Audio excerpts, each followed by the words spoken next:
ڕۆژاوای کوردستان لە بەردەم پیلانجێری هەرێمیدا نووسینی دکتۆر کامەران مەنتگ دۆخی ناوچەکە لە ژانی لەدایکبوونیەکی نوێدا نزیک بۆتەوە. چارەنووسی ڕۆژاوای کوردستان بە تایبەتی و کوردستان بەگشتی کەوتۆتە سەر ئەو نەخشەی لەدایک دەبێت لەلایەک قەیرانەکانی ئۆکرانیا خەریکە چڕ دەبێتەوە و بەشێک لە وڵاتە ئەوروپیەکان ڕاستەوخۆ لەو شەڕە تێوە دەگلێن. لەلایەکی تر لە ڕۆژهەڵاتی ناوەڕاست خەریکە دۆخەکە بەرەو شەڕێکی گشتگیر و فراوان هەنگاو دەنێت. ئەگەرچی هەوڵێکی زۆر بۆ دوورخستنەوەی ئەو شەڕ و هێنانەدی ئاشتی دەدرێت، بەڵام بە گوێرەی ئەو ململانەی لەسەر ناوچەکەدا دەگوزارێت. چارەسەرکردنی کێشەکان لە ڕێگەی گفتوگۆ و دانووسانەوە ڕۆژ بە ڕۆژ سەختتر دەبێت. هێندەی پەیوەندی بە کوردەوە هەیە.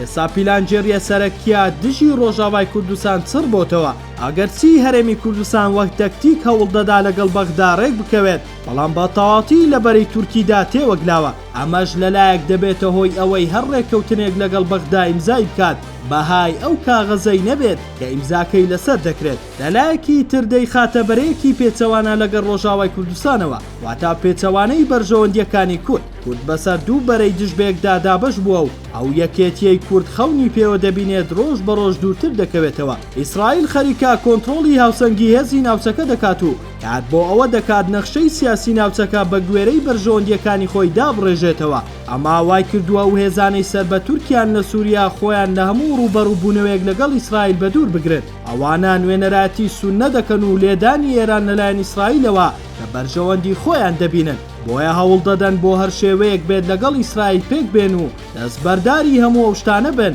کە ئیسرائیل دەیەوێت. بەڵام پێناچێت ئیسرائیل جگە لە داڕشنەوەی نەخشەی سیاسی ناوچەکە بە هیچی تر ڕازی بێت. بۆ ئەم مەبەستەش سەرچاوێکی هێزی گەورەی لەدەستدایە و خۆی بۆ هەموو ئەگەرێک ئامادە دەکات. سازشکردنی حکوومەتی تورکیا و سووریای نوێ بۆ ئیسرائیل بە مەبەستی گەڕانەوەی یەکپارچەی خاکی سووریا و لێدانی ئەزموونی ڕۆژاوای کوردستانە. ئەحمەد شەڕع لە ئەمریکا خەریکە هەسەدە وەک هەڕەشەیەک بۆ سەرئاشتی و سەقامگیری لە ڕۆژهەڵاتی ناوەڕاست پێناسە دەکات. هاوکات دەنگۆی ئەوە بڵاو دەکاتەوە کە ئەگەر تا مانگی 12 هەسەدا تێکەڵ بە سوپای سووریا نەکرێتەوە، تورکیا هێرش دەست پێ دەکات. ئەمە لێدوانی سەرۆکی دەوڵەتێکە کە خۆی بە خاوەنی سەروەری دەزانێت و شانازی بەوە دەکات وڵاتێکی تر هێرش بکاتە سەر بەشێک لە خاکەکەی و داگیری بکات. دیارە ئەو لێدوانەی شەڕع بە شێوەیەکی تۆکما پەیوەندی بەو سەردانەی ئەردۆغانەوەیە بۆ ئەمریکا کە بڕیار وایە لایەنگەیەکی نزیکدا ئەنجام بدرێت. کۆبوونەوەی لووتکەی ئەردۆغان لەگەڵ ترامپ ئاماژەیەکی ڕوونا بۆ هەوڵی بەهێزکردنەوەی پەیوەندیەکانی نێوان تورکیا و ئەمریکا. دیارە هەر گۆڕانکاریەکی لەو شێوەیەش لەسەر حیسابی کورد بە تایبەتی ڕۆژاوای کوردستان دەبێت. لە بیرمانە ساڵی 2019 کاتێک ئەردۆغان سەردانی ئەمریکای کرد، ئەمریکا گڵۆپی سەوزی بۆ داگیرسان بۆ ئەوەی گرێسپی و سەرێکانی داگیر بکات. دوورنیە لەو سەردانەشدا گڵۆپی سەوز بۆ تورکیا داگیرسێنێت بۆ ئەوەی هێرش بکاتە سەر هەسەدە و ئەزموونی ڕۆژاوای کوردستان لەناو بەرێت. ئەمە خەونی گەورەی تورکیایە.